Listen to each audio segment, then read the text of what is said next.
random thoughts. Peace Corps. When you serve in Peace Corps, they cover all your medical, dental, and they cover all your meds. So any medications that you need to be on, they provide them to you. In fact, if you take medications that the Peace Corps is not approved, that's grounds for immediate separation. So when I was Peace Corps Costa Rica last year, I ended up developing before I left the States, I was having a problem. This part of my upper lip was sore, and I had Kaiser Insurance, and Kaiser's dental provider was Western Dental. They're the world's worst. I hate them. So I went to get an exam. They said, well, you have an infection up there. We'll refer you to a specialist, and they never did. I never heard anything else, but that's typical Western Dental. So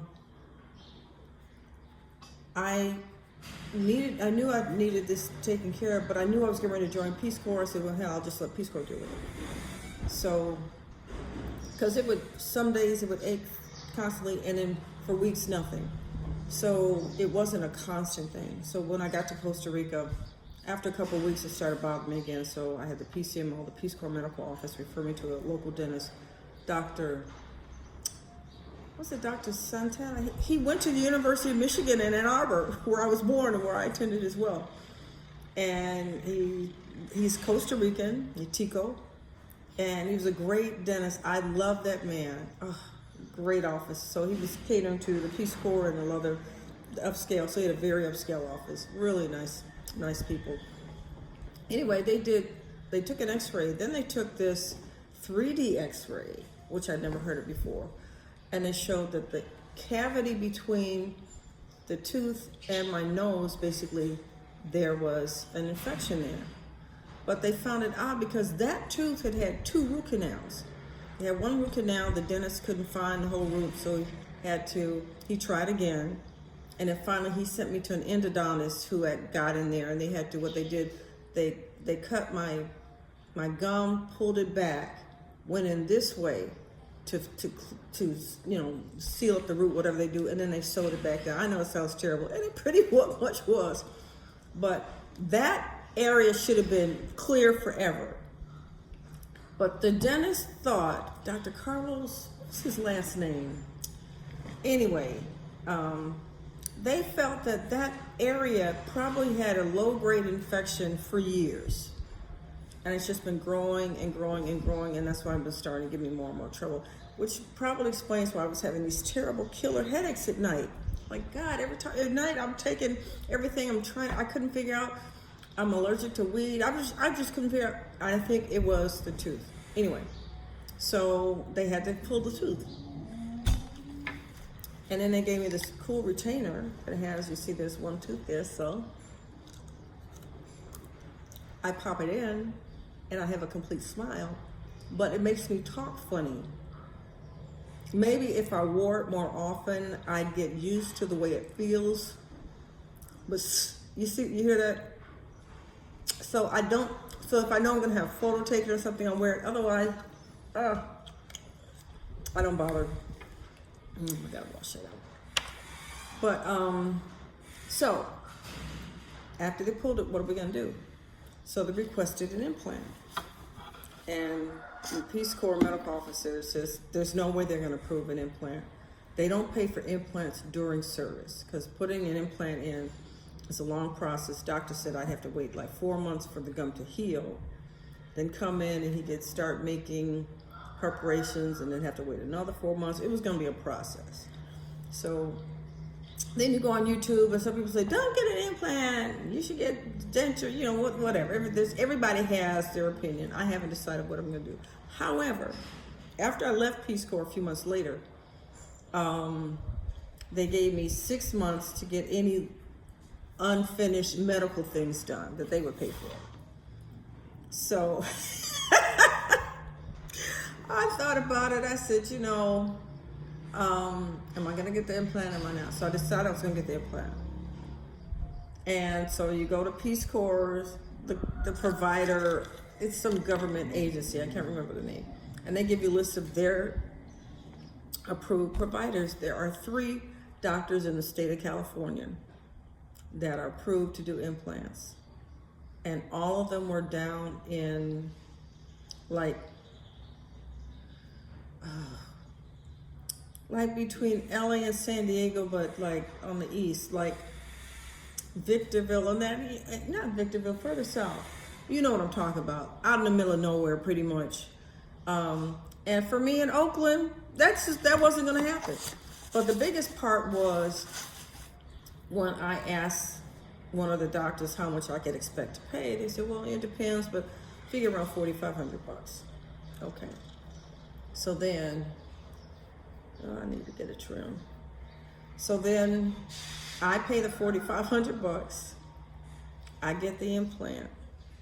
And then I submit my receipt to the government for reimbursement. And then they get to decide whether they want to reimburse me or not. It's not a guarantee.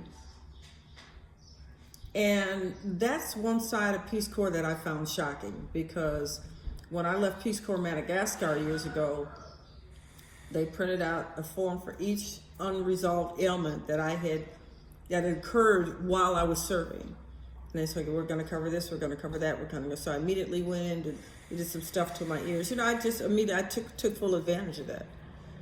But this was like, damn.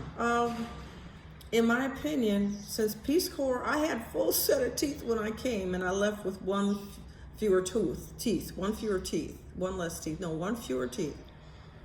Peace Corps should have been the one to say, okay, we will make sure that you are whole again, and we don't want you to have the possibility that you'll have to come out of pocket.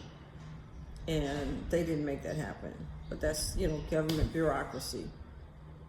So I hate this whole, when I see videos of myself and I forget that my left side is my best side, because, and I forget, like I was doing a video for this new business I'm starting, and I ended like, tell me about it, and I ended up like this. I'm like, ah! And I had to scrap the video and start over.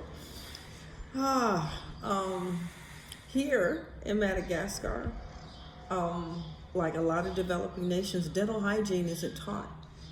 And it's very common to see children whose baby teeth are rotting out in their mouths because they're eating sweets, they're eating moof and sugary sweet drinks. They never brush. And floss, forget that. So, and I think a lot of parents figure, well, their baby teeth are gonna fall out anyway.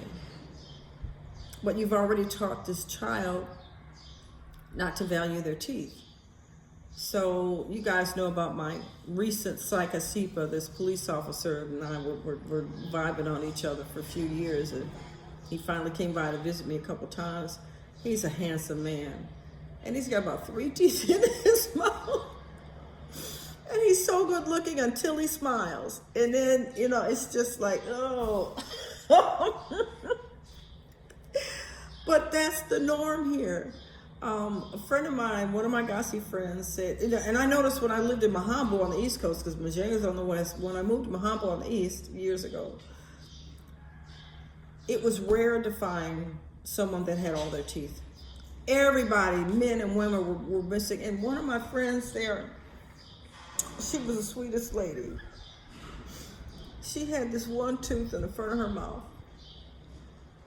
that was rotting away from the bottom up. And every time I spoke with her, I could look at everywhere but at her, because I didn't want to take a chance of seeing that nasty ass rotting tooth. Oh my God, it was traumatic. But anyway, so that was a lot worse on the East Coast. So my friend told me that she believes, and a lot of people believe, there's some decalcifying agent in the water there, possibly having to do with the old volcanoes on that side of the island. But yeah, so finding a man here with all his teeth, I mean, that's right there, that's a bonus point, which is sad anyway. So what were we talking about? We started talking about, the Peace Corps. So, yeah, the Peace Corps got my heart. I mean, once you're Peace Corps, you're always Peace Corps. And one of the Peace Corps volunteers who's been here 2 years, he's extended for a third year. He has to go back to the States, but he hasn't been able to get a clearance for his cat. So he wanted to know if his cat could stay with me for a few months until the cat gets a clearance so we can ship the cat over. I'm like, sure. I have one cat and 25 dogs, 24 dogs and one cat.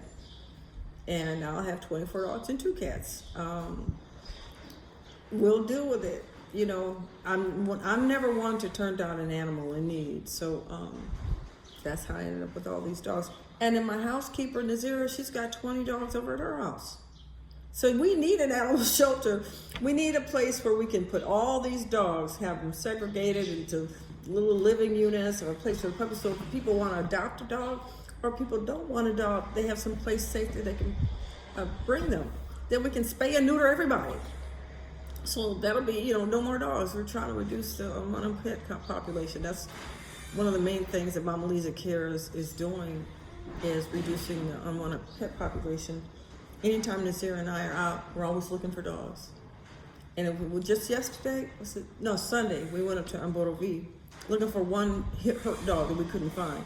But we ran into a lady that had 4 dogs, 3 females, and they were all puppies just about to get old enough to get pregnant. So we said we will have somebody out here next week to give them their shot so they don't get pregnant. And the lady's like, thank you, because she's like, she don't want all these puppies. So by having a permanent clinic, permanent animal shelter and boarding facility, people will know that if they have an animal in need, they know someone they can call. And then we'll start doing outreach into schools and outreach into the community, because dogs in Madagascar's tradition, dogs they're taught that they're demonic. So a lot of people, they see a dog, no matter what the dog is doing, they throw rocks at them. But there are a lot of expats here in Majenga, so a lot of them have dogs. But there are a lot of Malagasy people here that like dogs too. A lot of them like them to keep them just for guarding purposes. And, you know, they don't feed them much, but they survive. But they don't know anything about birth control or rabies shots or parvo or any of the stuff. And so as we go around through the neighborhoods, and that's one of the things I love most here, when Mazira and I go out, we're just going through all those pathways and walkways and around and up and down. Just basically, people see me, they know who I am. And they say, oh, Mama Lisa, I have a cat. I have a dog. Can you take a look? Blah, blah, blah. Okay.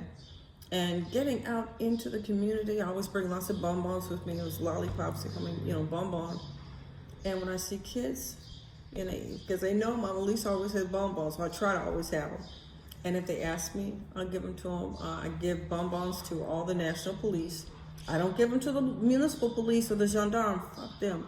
But the national police, which are basically just the traffic guards. They don't have any weapons, they just direct traffic. And that Psycho Secret, he's one of those national police. I give them bonbons all the time whenever I see one, I give them a bonbon. And so anytime I'm in need, like one time, a couple years ago, this guy stood in front of my apartment building and took a selfie and then sent me the picture. And that shit creeped me out because I didn't know him. But we were Facebook friends, which is easy because, anybody who has a Malagasy name and send me a friend request, I'll approve it. So I took that photo up the street to where the National Police have a checkpoint. I said, this guy is creeping me out. What should I do? And filing a police report here is a waste of time. Even Peace Corps told us, don't waste your time. But one of the police officers gave me his personal cell phone number. He says, if this guy comes around or you see anything that ain't right, you call me. I'm like, thank you. That's all I needed to hear. They look out for me here. I'm surrounded by people who, some want to take advantage of me. Of course, that's always going to be the case. But I am surrounded by a whole community of people that really, truly care for me. They care about me. They protect me. They run interference for me. They translate for me all the time. Because Malagasy is such a hard fucking language. And the reason it's so hard is because I'm the grammar police. And the Malagasy grammar is very different than English grammar, very different. And so when I start composing a Malagasy sentence using English grammar rules, I get in the middle and like, that's wrong. And I want to stop and start over. Okay, let's switch those words around. You see, whereas the person probably might have been able to figure out what I was saying, even if I'd left that sentence in the wrong structure, but I can't do it. This grammar police is like part of my DNA. And you have to start the sentences out here with a verb. And I always want to start it off with the subject. So instead of saying I, subject, like, verb, lotion, object, SVO.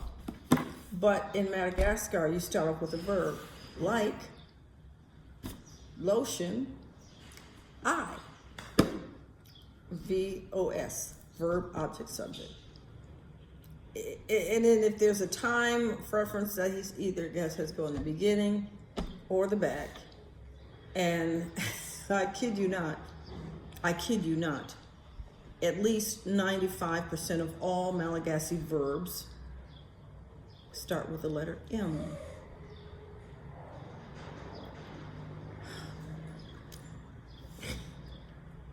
Trying to keep track of all these M words.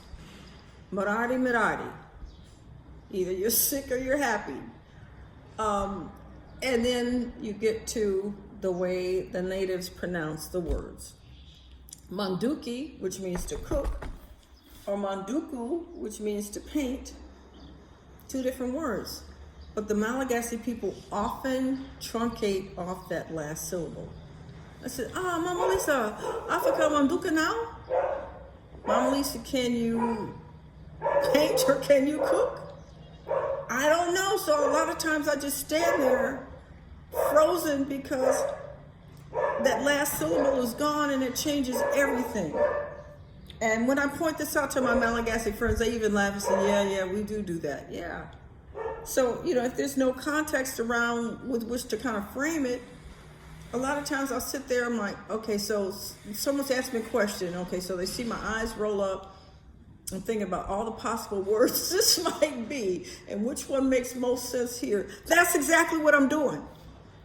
And so they look at me looking up at the sky and they think, she didn't understand me. And if I just be quiet for a minute, I'll figure it out. But then they start talking again to try to give me a different way of explaining it. Then I'm like, I was almost there and I got to start working on this new sentence I got to translate. And my housekeeper Nazira, she's always saying, si ting Gasi now. It's not good that you don't speak Gasi well. And I just like, Mazawa was like, obviously. But I'm doing the best I can. I am going to get a tutor when I get some money. But right now, the nonprofit, just trying to keep it in the black every month is a struggle. But that's all about to change. I'm starting a business online that I'm real excited about. I'm not going to tell you all about it right now, but it's going to help a lot of people, and it's going to help me be able to finance my nonprofit so that I can go ahead and rent that place down the street, open up an animal shelter, and do all this stuff to help improve the lives of Hygiene. So that's it for today.